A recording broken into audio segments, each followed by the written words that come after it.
खाली जगह। धूप में खिलती क्यारियों को देखकर मिसेस विज का चेहरा दीप्त हो उठा। माली ने थोड़ी खाद डाल दी होती तो शायद अब तक फूल खिल गए होते।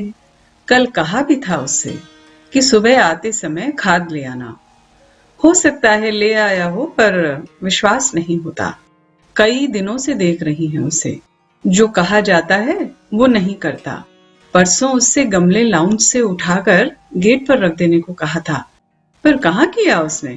क्यारियों के एक एक पौधे पर अपनी अनुभवी निगाह डालती मिसेस विज लॉन की तरफ आ गईं। लॉन के चारों ओर कटीले तार लग जाने के बावजूद दूब अभी सब जगह एकसार जम नहीं पाई थी। जगह जगह से उखड़ी हुई नजर आती थी। क्यों न हो, लॉन का इस्तेमाल गलत तरीके से जो होता है। दिन में औरतें फसक्का मारकर धूप सेकने बैठ जाती थीं और शाम को बच्चे घास को रौंदते हुए खेलते थे। लॉन का सत्यानाश तो होना ही था। अच्छा हुआ जो मैनेजिंग कमेटी की पिछली मीटिंग में मिस्टर सिन्हा के समर्थन से उन्होंने लॉन को कांटेदार तार से घेरने का प्रस्ताव पास करा लिया। सोसाइटी के अन्य सदस्यों ने विरोध किया था कि बच्चों के प्रति इतना संवेदनहीन कैसे हुआ जा सकता है, उन्हें लॉन पर खेलने से कैसे रोका जा सकता है। तब मिसेस विज ने कहा था, यदि सोसाइटी को सुंदर बनाना है तो इस तरह के प्रतिबंध तो लगाने ही होंगे। और मिस्टर सिन्हा ने उनका समर्थन किया था और कहा था, मेरा ख्याल है लॉन को कांटेदार तार से घेरने का मिसेस विज का सुझाव हमें मान लेना चाहिए। लॉन बच्चों के खेलने के लिए नहीं, सोसाइटी की सुंदरता बढ़ाने के लिए है। और वैसे भी सुंदरता देखने की चीज होती है, इस्तेमाल करने की नहीं। क्या ये इशारा मिसेस विज की सुंदरता की तरफ था?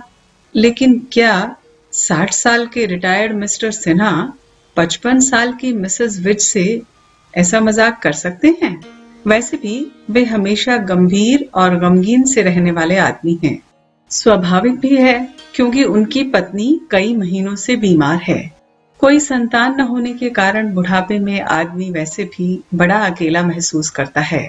शायद इसीलिए उन्होंने रिटायर होने के बाद स्वेच्छा से सोसाइटी की गार्डन कमेटी का सदस्य बनना मंजूर किया है, जिसकी इंचार्ज मिसेस विज हैं। हो सकता है ये उन्होंने मिसेस विज की देखा देखी किया हो। मिसेस विज के पति देश के प्रसिद्ध भूगर्भ विज्ञानी हैं। अधिकांश समय उन्हें दौरे पर रहना होता है। बच्चे हैं, पर दोनों जवान और अच्छे अच्छे पदों पर, माता पिता से अलग रहने वाले। बेटा अपनी पत्नी के साथ अमेरिका में जा बसा है और बेटी अपने पति के साथ दूर दराज के किसी शहर में रहती है। किसे बुलाएं अपने पास जो उनकी बूढ़ी होती उम्र को थोड़ा सहारा दे। इसीलिए गार्डनिंग उनकी जरूरत बन गई है। वे अपनी 10वीं मंजिल पर रंग बिरंगे फूल उगा लेती थीं। गमलों में बोनसाई और कैक्टस लगा रखे थे कि शायद वे ही उनके एकाकी जीवन में थोड़ा रस खोलते रहें, लेकिन उतना पर्याप्त नहीं था। इसीलिए सोसाइटी के कामों में रुचि लेने लगी और तभी से सोसाइटी को सुंदर और प्रदूषण रहित बनाने की मुहिम में लगी हैं। तब से तो उनका बहुत सा खाली समय गार्डन की देखभाल में ही गुजर जाता है। इस काम में मिस्टर सिन्हा के साथ होने से उनकी तबीयत भी बहल जाती है।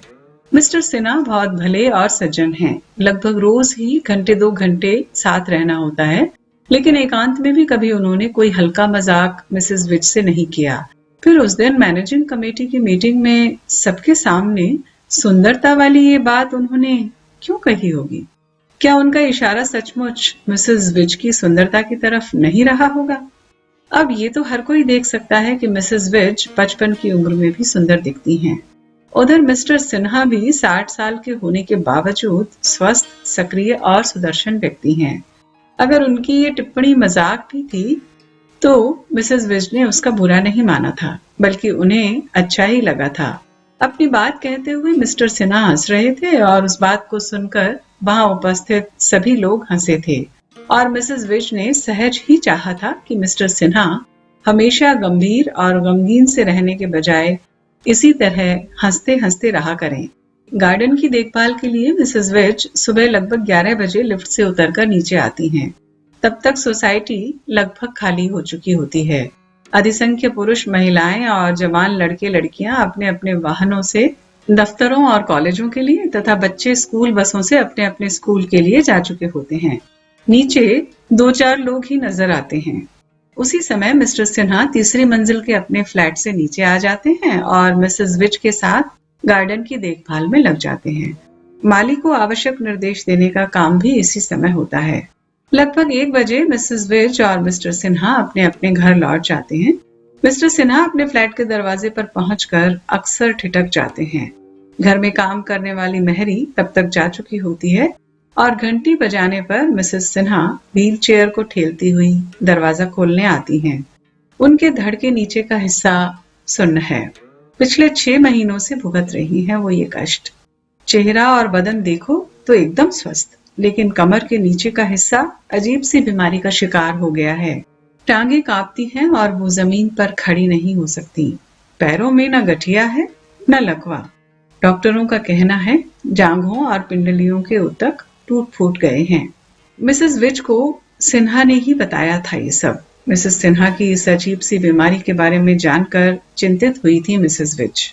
अपने एक परिचित डॉक्टर से पूछा भी था उन्होंने मिसेस सिन्हा के रोग और उपचार के बारे में, और डॉक्टर ने दबी जुबान से कहा था कि स्त्री को प्रसव न होने से ये रोग होता है।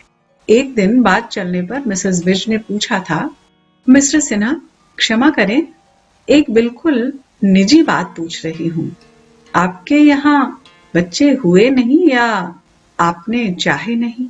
मैं तो चाहता था पर कुसुम जी नहीं चाहती थी। इन्होंने शादी के बाद ही ऑपरेशन करा लिया था। मिस्टर सिन्हा ने भावहीन ढंग से बता दिया, जैसे अपनी नहीं किसी और की बात बता रही हूँ। कोई खास वजह? मिसेस विच ने पूछा। वजह अंतरजातीय विवाह और हमारा ये समाज, जो अंतरजातीय विवाह करने वालों को ये कहकर डराता है कि बच्चे किस जाति के होंगे और उनका भविष्य क्या होगा। लेकिन मुझे लगता है कि मेरे मामले में समाज शायद कम और मेरी पत्नी ज्यादा जिम्मेदार है। माना कि हमने प्रेम विवाह किया था। कुसुम ने एक निम्न वर्ग के पुरुष से शादी की थी और सबके आसपास कुछ लोग तो ऐसे होते ही हैं जो बुरा भला कहने से नहीं चूकते। पर इसका मतलब ये तो नहीं कि हम खुद को ही सजा दे डालें। माँ बाप, भाई बहन और नाते रिश्तेदार आखिर कब तक मुंह बिचकाते। धीरे धीरे सब तूफान शांत हो जाता। कुसुम को अगर मुझसे कोई शिकायत थी तो बताती। मैंने तो इनकी खातिर अपना नाम और जीवन ही बदल लिया था। सिन्हा मैं इन्हीं की बदौलत हूँ। माधव प्रसाद से मैं माधव प्रसाद सिन्हा बन गया। अमूमन विवाह के बाद स्त्रियां अपने पति की पहचान को स्वीकार करती हैं, पर मैंने तो अपनी पत्नी की पहचान को स्वीकार किया। फिर क्यों किया कुसुम ने ऐसा? ऑपरेशन कराकर इन्होंने खुद को नहीं, मुझे अपंग बनाया है। जांघें और पिंडलियां कुसुम की नहीं, मेरी जाम हुई हैं। बच्चों के बिना ये घर कितना सूना लगता है। घर तो क्या, ये जिंदगी ही सूनी हो गई है। ऊपर से ये बीमारी। सोचा था रिटायरमेंट के बाद दोनों खूब यात्राएं करेंगे। विदेश तो नहीं जा सकते, पर अपना देश घूम घूम कर देखेंगे और एंजॉय करेंगे। सब व्यर्थ हो गया। रुआंसे हो गए थे मिस्टर सिन्हा। मिसेस विच ने उन्हें सांत्वना देने के लिए कहा, खैर अब जो हो गया सो हो गया। ईश्वर करे मिसेस सिन्हा जल्दी ही अच्छी हो जाएं और आप उनके साथ खूब घूमे फिरें। वैसे आज के जमाने में बच्चों के होने पर भी माता पिता बुढ़ापे में अकेले छूट जाते हैं। मुझे ही देख लीजिए, बेटा बेटी बड़े होते ही परिंदों की तरह उड़ गए और मिस्टर विच का काम ऐसा है कि उन्हें अक्सर बाहर रहना पड़ता है। इतने बड़े फ्लैट में अकेली रहती हूँ। घर का काम कोई खास है नहीं, फिर भी नौकरानी रखी हुई है। उसी के साथ अपनी जिंदगी के खालीपन को बांटती हूँ और उसी खालीपन को भरने के लिए गार्डन की देखभाल का ये काम भी ले लिया है। आखिर जब तक जीवन है, जीना तो है ही किसी तरह। आज मिस्टर सिन्हा अभी तक नीचे नहीं आए थे। माली भी नहीं दिखाई दे रहा था। मिसेस विच उसे खोजती हुई आगे चल पड़ी। सामने सहजन और शहतूत के मध्यम कद पेड़ों की आड़ी तिरछी टहनियां आंखों में चुभती हुई सी प्रतीत हुई। उन्होंने सोचा कि यदि इन पेड़ों को समूल कटवा दिया जाए तो लॉन में खुलापन आ सकता है। इनके नीचे की क्यारियां बीमार सी बनी रहती हैं और आसपास की दूब भी नहीं पनपती। इनकी जड़ें सारा सत सोख लेती हैं। दूसरे, इन पेड़ों पर चील कौवे रात में भी डेरा जमाए रखते हैं। जो कांव कांव तो करते ही हैं, चूने जैसी बीट भी करते हैं जो दूब और पौधों को चट कर जाती है। किनारे के पक्के रास्ते को छोड़ मिसेस विच क्यारियों के भीतर से होती हुई सीधे ब्लॉक के पिछवाड़े जा पहुंची। कोने की खाली जमीन को देखकर ठिठक कर सोचने लगी, यहाँ कुछ गमले रख दिए जाएं तो ये सूना तिकोन खिल सकता है।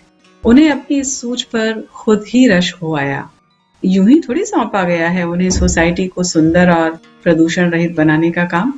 उनकी आंखों में कुछ है जो सुंदर और असुंदर में भेद कर लेता है, कल्पना करके देख लेता है कि कहाँ क्या करने से सुंदरता बढ़ सकती है। सोसाइटी की फेंसिंग के पार का उजाड़ मैदान देख उनकी भौहें सिकुड़ गईं और सड़क के उस पार बने कचरा घर से आती दुर्गंध से बचने के लिए उन्होंने साड़ी का पल्लू नाक पर रख लिया। उजाड़ मैदान डीडीए का अधिकृत भूखंड है।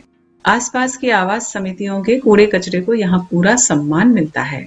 दिन में आवारा पशु इस पर उगे तिनके चुगने आ जाते हैं और गरीबों के लड़के कचरा पन्नी बीनने या क्रिकेट खेलने।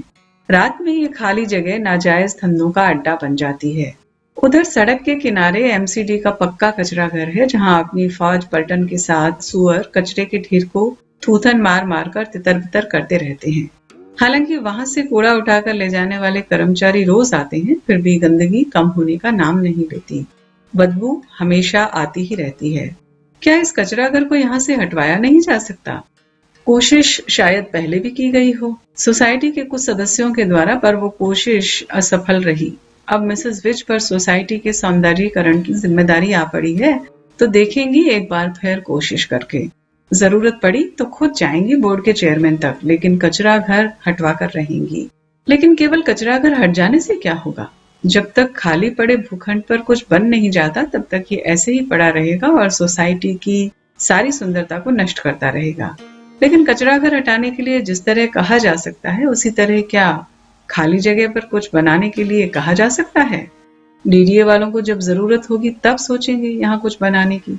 सुधार थोड़ा अपने वश में हो भी, पर विकास अपने बस में कहाँ? सौंदर्यीकरण के स्वप्न और असौंदर्य के यथार्थ के बीच कसमसाती मिसेस विच तीसरे ब्लॉक के कोने तक आ गई। उन्होंने फेंसिंग वायर के किनारे किनारे जाती क्यारियों को दूर तक देखा। यहाँ भी माली नहीं दिखा तो उन्होंने ऊंची आवाज में उसका नाम लेकर पुकारना शुरू किया, लेकिन प्रयास बेकार गया। उन्हें माली पर गुस्सा आने लगा। बातें ज्यादा करता है और काम कम। कहीं किसी के पास बैठा गप्पे मार रहा होगा। मिल जाने पर आज जरूर उसे डांटेंगी। लेकिन अगले ही क्षण वे माली के बारे में सोचने लगी। वे एक दिन गेट के पास बने सोसाइटी के दफ्तर में बैठी कुछ काम निपटा रही थी और माली उधर ही कुछ काम करता हुआ गेट संतरी तिवारी से बतिया रहा था। बतिया क्या रहा था? संतरी से उन्हीं की शिकायत कर रहा था। का करी भैया तिवारी, इतनी मेहनत करते हैं तबहू मैडम जी खुश नहीं होती, मुंह लटकाए ही रहती हैं। वैसे दिल की बहुत अच्छी हैं, पर हमेशा डांटती ही रहती हैं कि ये नहीं किया वो नहीं किया। ठीक है, हमारी इंचार्ज हैं, डांटने का हक है उनको, पर कौनो हमको गार्डन के बारे में सिखाता है तो हमको बहुत बुरा लगता है।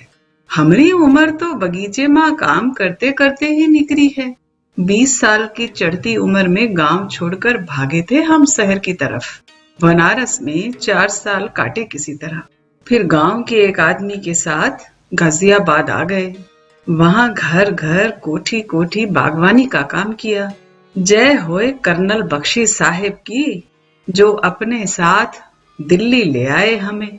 फौजी आदमी थे, बड़े अच्छे आदमी, देवता सरीखे। हमारे काम से इतने खुश हुए कि उन्होंने MES में हमको माली की नौकरी दिला दी। माली की नौकरी से रिटायर हुए हैं हम। 65 साल की उम्र हो गई है, पर काम से नहीं डरते। अब बहू भी 4 बजे उठ जाते हैं, नियम से नहा धोकर ड्यूटी पर भागते हैं। घर में हम 2 ही जने हैं, बीवी और खुद हम। बच्चे नहीं कीने, पैदा ही नहीं हुए। अच्छा है कि नहीं हुए, होते तो करते होते किसी के यहाँ नौकरी मजूरी। खैर, ये पेड़ पौधे ही हमारे बाल बच्चे हैं। इनकी सेवा करने में हमको बहुत आनंद आता है। तिवारी भैया सच कहते हैं। फिर ये हमारे बुढ़ापे के सहारे भी हैं। पेंशन मिलती है सिर्फ 400 रुपया। इस महंगाई में उससे क्या होता है भला? 2 जनों का पेट भी ना भरे। सरकार बातें तो बड़ी बड़ी करती है कि बूढ़ों को जीवन भत्ता देगी, पर भैया कौन सुनता है किसकी? सारे नेता लोग अपना घर भरते हैं बस। मिसेस विच हाथ का काम भूलकर सुनने लगी थी माली की बातें, और माली ने बातों ही बातों में कहा था, ये जो मैडम विज और सिन्हा साहब है ना, जिस तरह से गार्डन की देखभाल करते हैं उस तरह आज तक किसी मैडम या साहब ने नहीं की है। पूछो भला क्यों करते हैं ये पेड़ पौधों की इतनी चिंता? इसलिए कि सिन्हा साहब के यहाँ तो बच्चे हैं ही नहीं और मैडम के बच्चे इनके साथ नहीं रहते। ये माली भी ना बड़ा घाघ है, मिसेस विज ने सोचा और आगे बढ़ गई। माली की बातें याद करके वे विक्षुब्ध हो उठी थीं। ऊपर से फरवरी की धूप भी कुछ तेज होकर उनके शरीर में कांटे चुभो रही थी और साथ ही मन में अवसाद भर रही थी।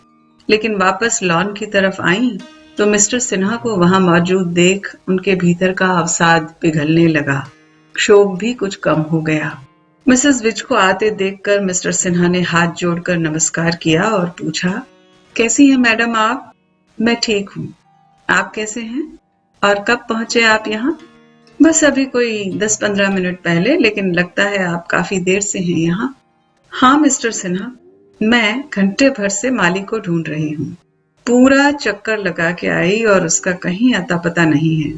मैं तो तंग आ गई हूँ इस माली से। मिसेस विज को सचमुच परेशान देख मिस्टर सिन्हा को अपराध बोध हुआ। ओह मुझे माफ करें मैडम, मैंने माली को बाहर गेट पर झाड़ झंखाड़ साफ करने के लिए भेजा है। ओहो, तो कसूरवार आप हैं। मिसेस विज जोर से हंसी, फिर सहज होकर बोली, दरअसल कई क्यारियां तैयार करने को पड़ी हैं। पौध आ गई तो लगाएंगे कैसे उसे? मिस्टर सिन्हा ने मिसेस विज को इस तरह जोर से हंसते हुए पहली बार देखा था।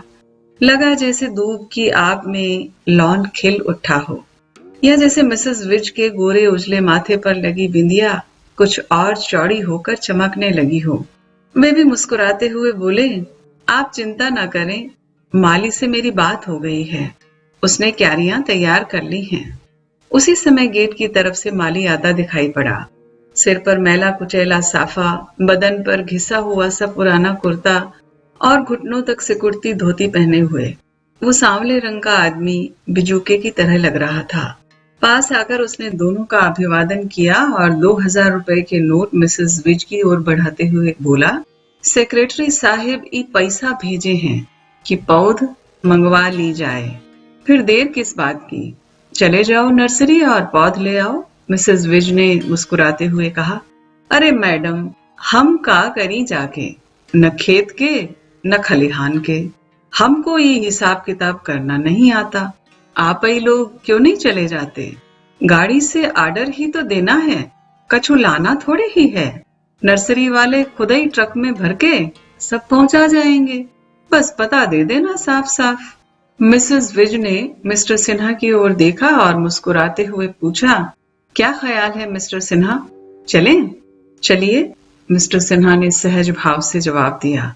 मिसेस विज ने माली के हाथ से नोट लेते हुए उससे कहा, जाओ जरा मेरे घर से मेरी गाड़ी की चाबी ले आओ। उसकी जरूरत नहीं, मिस्टर सिन्हा ने अपनी जेब में हाथ डालते हुए कहा, मेरे पास मेरी गाड़ी की चाबी है, मैं गाड़ी निकालता हूँ, तब तक आप माली को इसका काम समझा दीजिए। मिस्टर सिन्हा के साथ नर्सरी जाते समय मिसेस विज ने सोसाइटी को सुंदर और प्रदूषण रहित बनाने के मार्ग में खड़ी बाधाओं की बात छेड़ी। अपनी सोसाइटी को हम भीतर से स्वर्ग जैसा क्यों न बना लें मिस्टर सिन्हा, पर जब तक बाहर की गंदगी और कुरूपता का कोई इलाज नहीं किया जाता, क्या फायदा? अभी मैं पिछवाड़े की तरफ गई तो पीछे की तरफ खाली पड़े भूखंड और सड़क के किनारे बने कचरा घर के बारे में सोचती रही। मैंने सोच लिया है, कचरा घर तो मैं यहाँ से हटवा कर रहूंगी, लेकिन उस खाली जगह का क्या किया जाए? पर वो तो दिल्ली विकास प्राधिकरण की जमीन है ना, उस पर कुछ करना कराना तो उसी के हाथ में है। पता नहीं उसने वो जगह क्यों खाली छोड़ी हुई है और उस पर क्या बनाने की उसकी योजना है। ये भी पता नहीं कि उस पर कुछ बनाने की अभी तक कोई योजना बनी भी है या नहीं। हाँ, कचरा घर के बाहर जरूर कुछ किया जा सकता है, लेकिन मिसेस विज, क्या किया जा सकता है? जब पुरवाई चलती है तो उसकी बदबू सीधी हमारी सोसाइटी की तरफ आती है। सभी महसूस करते होंगे उस तीखी दुर्गंध को, पर सभी मुंह ढककर सोए रहते हैं। मैंने देखा है कि कई लोग उस समय अपने फ्लैट में अगरबत्ती जलाते हैं, लेकिन घर के भीतर अगरबत्ती से खुशबू पसार लेने से क्या होगा जब बाहर बदबू फैली हो? पर कुछ न कुछ तो करना ही होगा मिस्टर सिन्हा। कुछ न कुछ तो करना ही होगा, कहकर मिस्टर सिन्हा चुप हो गए। मैं इसके लिए कुछ भी करने को तैयार हूँ। आप मेरा साथ देंगे ना? मिसेस विज के स्वर में अनुरोध के साथ आग्रह भी था। जब हमें सोसाइटी को सुंदर बनाने की जिम्मेदारी सौंपी गई है तो हमारा फर्ज है कि हम केवल रस्म अदायगी न करें, बल्कि सचमुच कुछ करके दिखाएं। आप बिल्कुल सही कह रही हैं मिसेस विज, मैं पूरी तरह आपके साथ हूँ, लेकिन आप जानती हैं कि मेरी पत्नी बीमार है। सबसे पहले मुझे उसका ख्याल रखना है। इस समय भी मैं आपके साथ चल तो रहा हूँ, लेकिन मुझे उसी की चिंता है। नर्सरी आने जाने में कम से कम 2 घंटे लग जाएंगे। तब तक लंच का समय निकल जाएगा और वो मेरे इंतजार में भूखी बैठी रह जाएगी। मेरी जो नौकरानी है वो भी तब तक नहीं खाएगी जब तक मैं न लौटूं। मुझे भी उसकी चिंता है, लेकिन जो काम हाथ में लिया है वो तो करना ही है, मिसेस विज ने कहा। मिस्टर सिन्हा ने कहना चाहा, आपकी नौकरानी है और हाथ पांव से सही सलामत एक स्वस्थ स्त्री है। भले ही आपसे झूठ बोले कि वो आपके इंतजार में भूखी बैठी है, पर कुछ न कुछ तो खा ही लेगी। जबकि कुसुम लगभग अपंग है। फिर हमारे घर में कोई नौकरानी भी नहीं है। मेहरी है, लेकिन वो खाना बनाकर चली जाती है। कुसुम को खाना खिलाना तो मेरी ही जिम्मेदारी है। जब तक मैं घर नहीं पहुंचूंगा वो सचमुच भूखी बैठी रहेगी। इतना ही नहीं, चिंतित भी रहेगी। मैं 10 मिनट भी लेट हो जाऊं तो उन्हें आशंकाएं घेर लेती हैं कि मुझे कहीं कुछ हो न गया हो। आज मैं उनसे कहकर आया था कि गार्डन का काम देखने के बाद उनकी दवाइयां लेने जाऊंगा, लेकिन लंच के समय तक निश्चित लौट आऊंगा। देर हो जाने पर उनका क्या हाल होगा आप नहीं जानती। लेकिन उन्होंने कुछ नहीं कहा, चुपचाप कार ड्राइव करते रहे। मिसेस विच भी शायद उनका मनोभाव समझ गई। उन्हें चुप देखकर वे ही फिर से बोली, अच्छा मिस्टर सिन्हा, एक बात बताइए, हमने लॉन को कांटेदार तार से घेरने का जो निर्णय लिया, क्या वो सही था? आपने उस दिन कहा था कि सुंदरता देखने की चीज होती है, इस्तेमाल करने की नहीं। इससे क्या मतलब था आपका? अरे जाने दीजिए ना, वो बात तो मैंने मजाक में कही, मिस्टर सिन्हा ने अपनी घड़ी देखते हुए कहा। ये सुनकर मिसेस विज कुछ बुझ सी गईं। उन्होंने अपनी घड़ी देखी और हाथ के इशारे से मिस्टर सिन्हा को आगे बढ़ने से रोकते हुए कहा, जरूरी नहीं है कि पौध का ऑर्डर आज ही दिया जाए। नर्सरी आने जाने में हमें काफी देर हो जाएगी। आपके यहाँ मिसेस सिन्हा भूखी बैठी रहेंगी और मेरे यहाँ मेरी नौकरानी। पौध का ऑर्डर देने हम कल चलें तो कैसा रहे? कल जरा जल्दी चल पड़ेंगे ताकि समय से लौट सकें। हाँ, यही ठीक रहेगा। मिस्टर सिन्हा ने सड़क के अगले कट से गाड़ी मोड़ ली। लौटते समय मिसेस विज ने कहा, मिस्टर सिन्हा, सोसाइटी के लॉन को कांटेदार तार से घेरने का हमारा निर्णय कहीं गलत तो नहीं था ना? कांटेदार तारों से घिरा हुआ लॉन सुंदर तो लगता है, लेकिन मेरा भी यही ख्याल है। बच्चे उस पर खेलते हैं तो वो ज्यादा सुंदर लगता है। मिस्टर सिन्हा ने कार की रफ्तार तेज करते हुए कहा, तो ठीक है, हम कांटेदार तारों को हटवा देंगे। मिसेस विज ने उत्फुल्ल स्वर में कहा, यही उचित होगा। मिस्टर सिन्हा ने कहा, जब बाहर की कुरूपता के बारे में हम विशेष कुछ नहीं कर सकते तो अपनी सोसाइटी के भीतर की सुंदरता पर प्रतिबंध क्यों लगाएं?